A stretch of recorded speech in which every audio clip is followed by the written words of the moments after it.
Muy buenas tardes, hermanos. Un gusto de saludarles en esta hora. El domingo pasado visitamos allí a la hermanita Jacqueline, que vive allá por los cerros, allá cerca del río Biobío, ¿no? Millantú. Y conversamos con el esposo, que no lo conocía, no lo ubicaba mucho, pero ahí pudimos conversar. Y antes de venirnos, él me hizo una pregunta, como que tenía la ansiedad de preguntar. Me dice, yo por mi salud no puedo ir mucho a la iglesia, pero me pregunto, ¿en qué momento estaremos en la historia? Me decía, ¿cuánto faltará para que el Señor venga? Y entonces pensaba en cuántas personas no tendrán esa inquietud hoy por hoy. En distintos lugares, en distintas iglesias, creyentes, no creyentes, se preguntarán lo mismo. Lo mismo preguntaron los discípulos cuando le dijeron a Jesús, ¿cuándo serán estas cosas y qué señal habrá de tu venida y del fin del tiempo?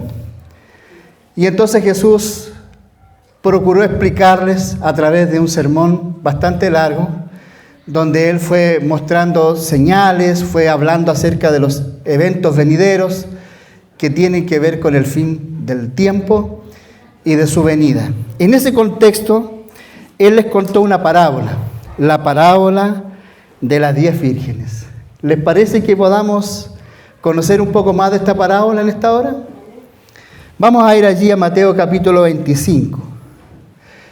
Esta parábola se enmarca entonces en ese sermón, el sermón profético de Jesús, donde Él revela entonces muchas cosas relacionadas a la gran pregunta, ¿cuándo será la venida? ¿En qué momento?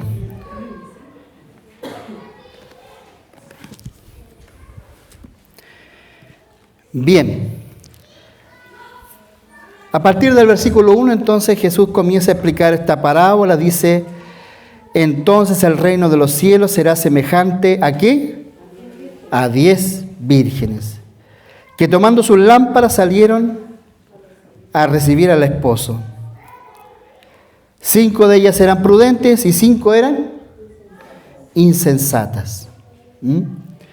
Mas las prudentes, dice, las insensatas, tomaron sus lámparas, no tomando consigo, ¿qué cosa? Aceite. Mas las prudentes tomaron aceite en sus vasos, juntamente con sus lámparas. Y tardándose el esposo, ¿qué pasó? Cabecearon todas, dice, y se durmieron. Y a la medianoche fue oído un clamor. ¿Qué decía este clamor? He aquí, viene el esposo, salid a recibirle. Entonces todas aquellas vírgenes se levantaron y aderezaron sus lámparas. Y las insensatas dijeron a las prudentes, ¿qué dijeron? Exacto, danos de vuestro aceite porque nuestras lámparas se apagan. Mas las prudentes respondieron diciendo, no, es un no con mayúscula, un no rotundo, no sea que no haya suficiente para nosotras y para vosotras. Id más bien a los que venden y comprad para vosotras. Y entre tanto que ellas iban a comprar, vino el esposo. Y las que estaban apercibidas entraron con él a las bodas. ¿Y qué pasó? Se cerró la puerta. Después vinieron también las otras vírgenes diciendo, Señor, Señor, ábrenos. Pero él respondiendo dijo, de cierto os digo, no os conozco.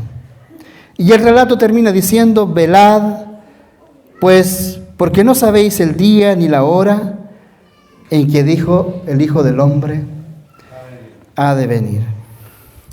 Ahí está, hermanos. Bueno, esta parábola para nosotros representa varios desafíos. Primero, entender de qué se trata.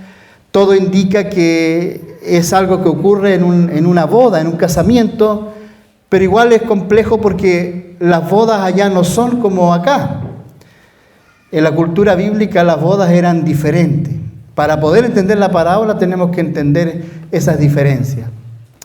En primer lugar, ustedes deben saber de que, a diferencia de nuestra cultura, donde la novia es la que se hace esperar, Porque es la novia la que se hace esperar, ¿verdad? Acá en nuestra cultura sí. Y a veces se demora bastante, ¿no? Pero allá no. Allá el que se hace esperar, ¿quién creen ustedes que es? El novio. El novio. Y acá se le llama esposo. ¿Por qué? Porque a través de un contrato formal, los novios quedaban desposados. O sea, quedaban unidos a través de un contrato que era establecido entre los padres normalmente, ¿ya? Pero la boda en sí, o el casamiento en sí, se ratificaría durante la fiesta. Esa fiesta podía durar varios días o semanas, dependiendo los recursos que hubieran comprometido en la fiesta. Podía durar un buen tiempo, y durante esos días, entonces, los desposados en algún momento se apartarían del grupo de familiares que estaban disfrutando allí la fiesta y se irían a alguna recámara especial para ellos, donde consumarían entonces su matrimonio. Y ahí se podría decir, ya son marido y mujer. Entonces la dinámica de la parábola es la siguiente. Normalmente en ese tiempo, en la casa de la novia estaban las amigas de ella, sus compañeras jóvenes, ayudando en la preparación de la novia, su vestido, sus adornos. Y en la casa del novio, los jóvenes estaban ayudando a preparar también al novio, ataviándolo, arreglándolo.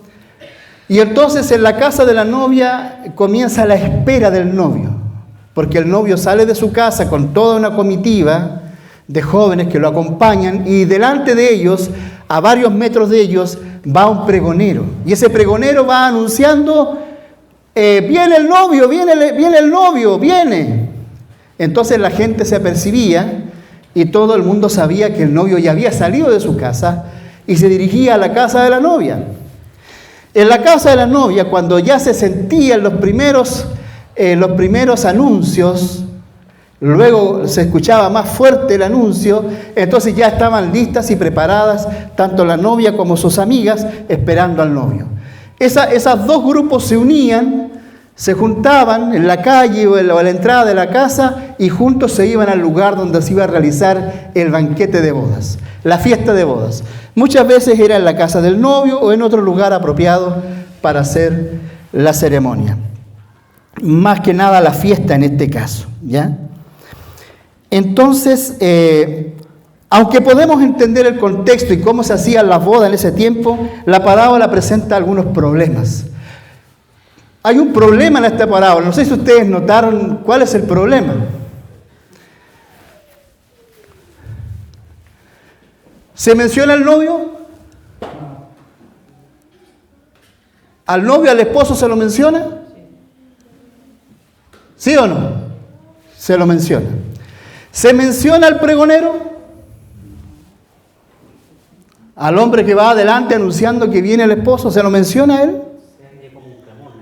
Se dice que hay un clamor. Un clamor, pero se da por entendido de que alguien es el que... Ya. Están las compañeras o las jóvenes, la palabra virgen que usa acá en la parábola, que es la palabra 10 virgen, la palabra virgen en el original es la misma palabra que se usa para joven soltera.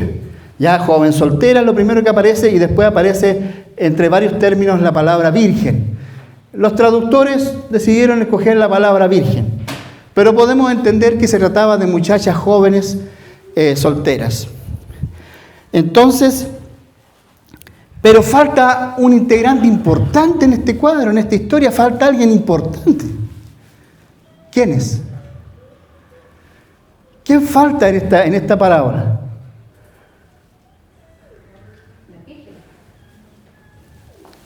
No, alguien más importante todavía.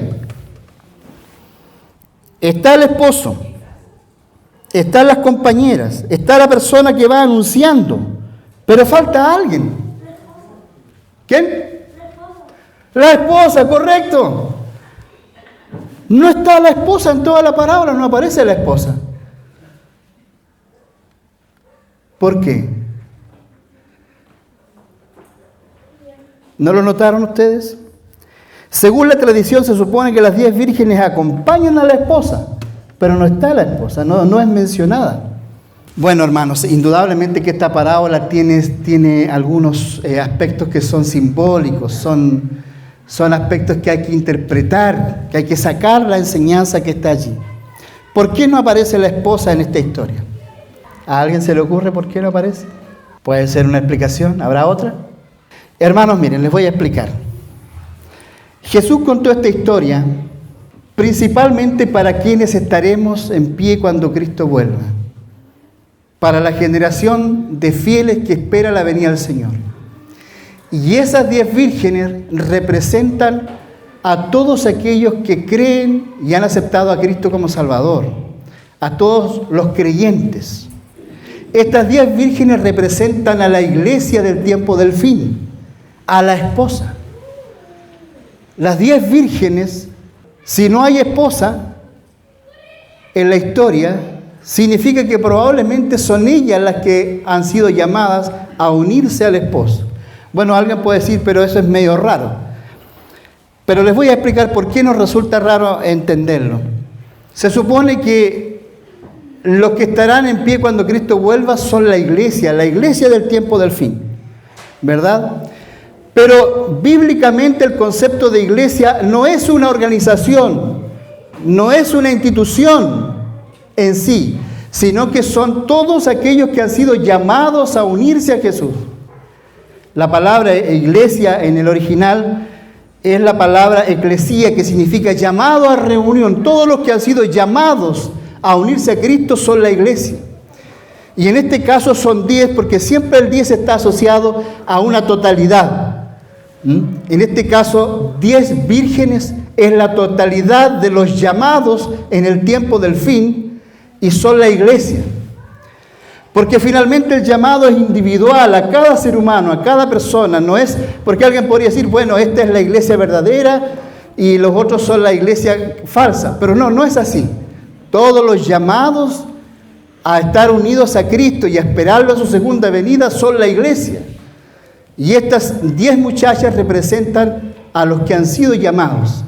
Ellos van a ser la esposa finalmente, porque la esposa del Cordero está constituida por todos los que han aceptado a Cristo y han decidido seguir al Señor. Pero en el tiempo del fin, la iglesia que es llamada a las bodas del Cordero, porque las bodas se realizan después de la segunda venida de Cristo, cuando Cristo vuelve y su iglesia es llevada a las mansiones celestiales, allí tiene lugar las bodas del Cordero. Y esa boda del Cordero es entre Cristo y su iglesia. Entonces, lo que el Señor está revelando es la situación de la iglesia en el tiempo del fin. Está representada por estas 10 vírgenes. Y en la historia, 5 de ellas son como insensatas y las otras son prudentes. Y son 5 y 5. Podríamos decir que hay una buena cantidad de creyentes en el tiempo del fin que serán considerados prudentes y otra cantidad insensatos. Entonces, se presentó un problema en esta historia, hay un problema que se describe. ¿Cuál es el problema?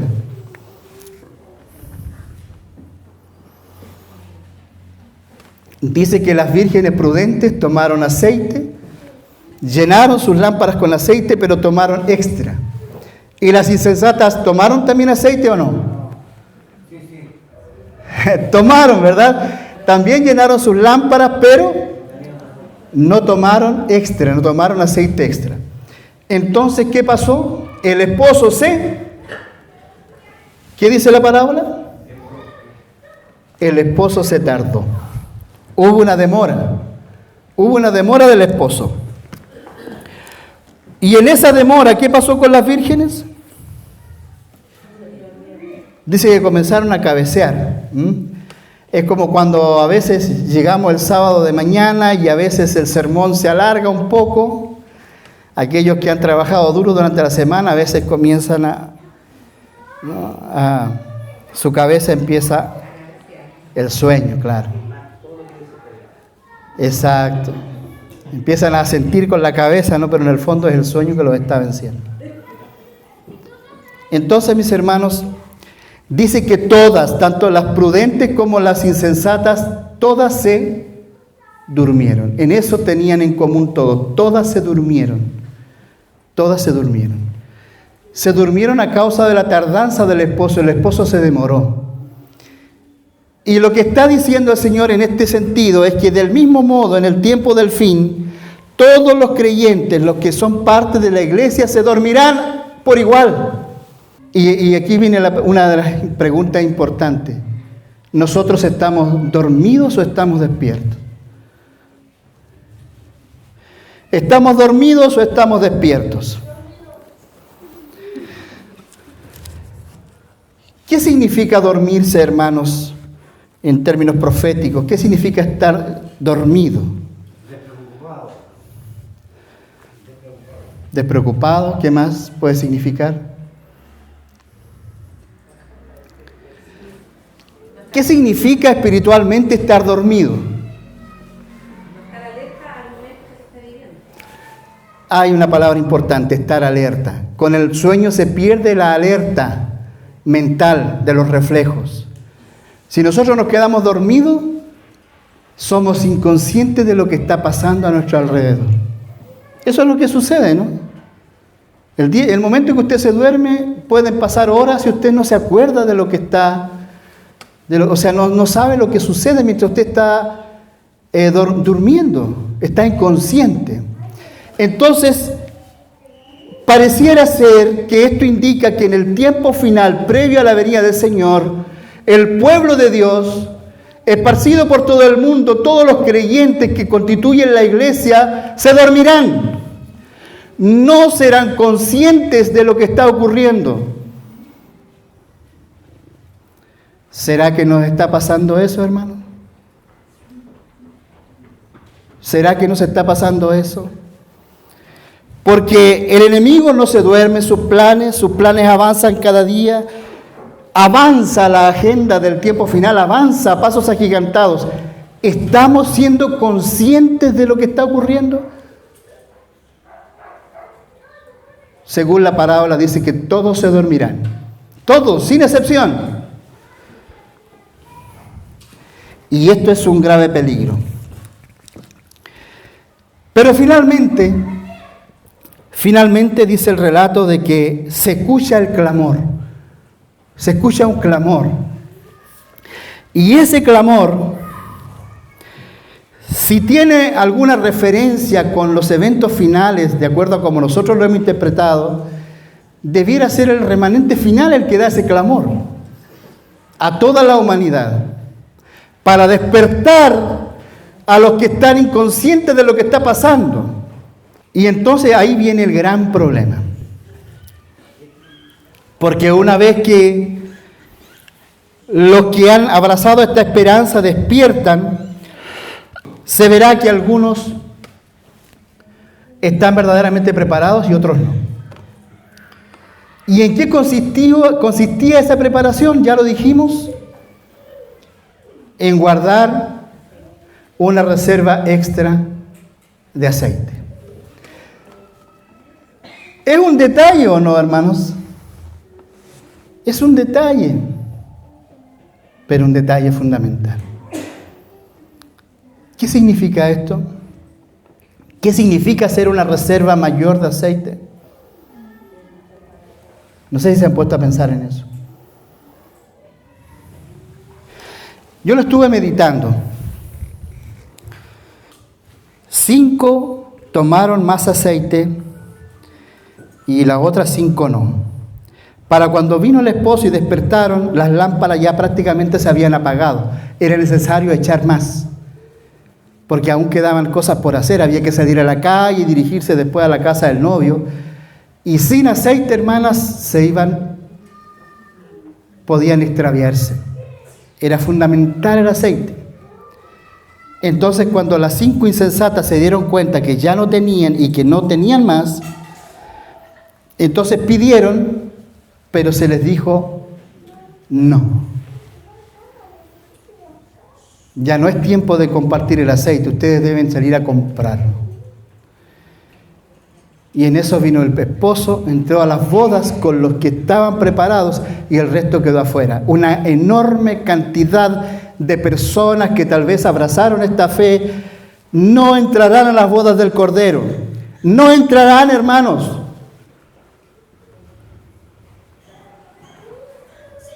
¿Entrarás tú? ¿Entraremos nosotros? Pero ¿qué hizo la diferencia? ¿Qué fue lo que marcó la diferencia? ¿Por qué unas sí tuvieron la precaución y las otras no? ¿Cuál fue? ¿Dónde está la clave? ¿Dónde está la clave? Bueno, esto es lo que estuve pensando.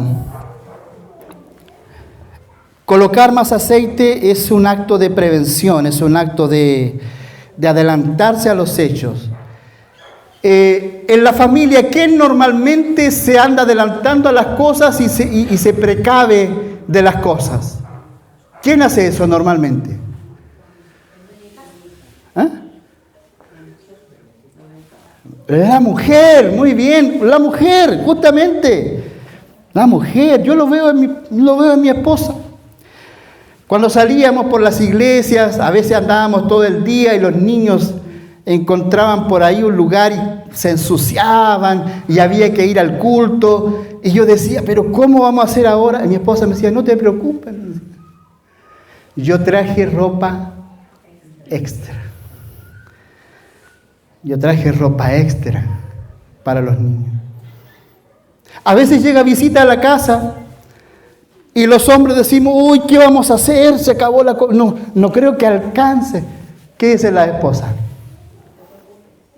Tranquilo, dice. Yo tengo algo, voy a preparar eso porque la mujer es precavida. Ahora, ¿por qué las madres son precavidas? ¿Por qué las esposas son precavidas? ¿Saben ustedes? ¿Alguien sabe por qué son precavidas? Aparte de que Dios les dio un sentido especial en ese sentido, pero hay algo más. ¿Por qué son precavidas las esposas? ¿Habrá algo más? Hay una razón. Hay una razón importante. ¿Por qué las mujeres son más precavidas en ese sentido? O las madres. Eso lo hace el amor. El amor por sus hijos, el amor por su familia, las hace adelantarse a las situaciones que podrían afectar o a los niños, o al esposo, o a la familia, y por eso se precaven de ciertas cosas y siempre tienen algo a que echar mano. Es el amor, hermano, no es otra cosa que el amor. El amor y la fe, la confianza, en este caso la confianza en Dios. Las vírgenes prudentes amaban al esposo y ese amor las hizo pensar que podría haber algún problema, podría haber alguna tardanza, alguna cosa, y las hizo precaverse de más aceite. Y la confianza de que a pesar de las circunstancias el esposo vendría y llegaría. Pero no pudieron evitar dormirse.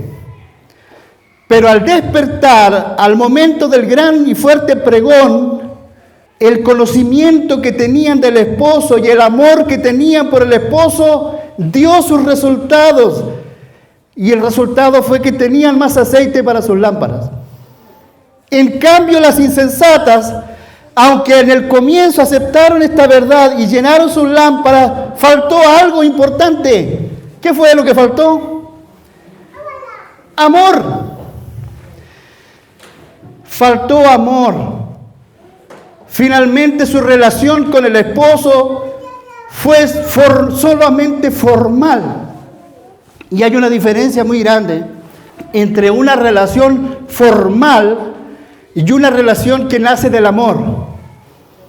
Porque cuando es formal, no se es capaz de dar una milla más. Cuando es formal, no hay sacrificio. Cuando es formal, está limitada la relación. Cuando la relación con Cristo es formal y no hay suficiente fe en la esperanza bendita, entonces no se hace provisión de aceite. Y aquí es donde nosotros como iglesia tenemos que hacer una profunda reflexión. Si nuestro seguimiento de Cristo es por amor o es formal? Porque si es formal, no entraremos a las bodas del Cordero. Pero si hemos logrado conocer y en el relacionamiento con nuestro Señor y Esposo le amamos, entraremos a las bodas. Y por eso es que es tan importante y relevante que cuando compartimos el mensaje con las personas, nos aseguremos que estas personas conozcan al Salvador y lo lleguen a amar. Y cuando entran a las aguas del bautismo, amen a Jesús y quieran vivir la vida con Él. Porque de lo contrario, nos llenaremos de seguidores formales, pero no de corazón. Podemos saber las 28 doctrinas, podemos guardar el sábado, podemos devolver nuestros diezmos y no comer una serie de alimentos, pero si no amamos a Jesús, no es suficiente. Si no amamos a Jesús, nos quedaremos acá y no entraremos a las bodas. Una relación verdadera, un conocimiento cabal de la persona de Cristo es lo que necesitamos hoy día. La formalidad es importante, pero no es suficiente. No es suficiente. Podemos tener una iglesia llena de cristianos formalmente participando. Así es. Pero lo que el Señor quiere verdaderamente es personas que le amen de corazón. Porque esas personas tendrán una reserva. Harán la previsión necesaria para el tiempo final. En el tiempo final sí o sí necesitaremos una provisión extra del Espíritu Santo. Y eso se obtiene mediante una relación viviente con Jesús. Una relación viviente con Jesús. ¿Ahora entiendes por qué son 5 insensatas y 5 prudentes? Porque la cantidad de los que no harán la preparación necesaria es inmensa. 50 y 50 en la parábola, 50 y 50. ¿En qué porcentaje estás tú? ¿En qué porcentaje estamos nosotros? ¿Amamos al Señor? ¿Amamos a Jesús? De eso dependerá. Mis hermanos, creo que estamos en un tiempo en que necesitamos nosotros revisar y reflexionar el seguimiento que estamos haciendo de Jesús. Si es formal o si es real. Si se basa en el amor o no. Si queremos un día entrar con Cristo a las bodas del Cordero o no. La parábola es muy clara y el llamado del Señor está allí. Que el Señor nos bendiga y nos guarde.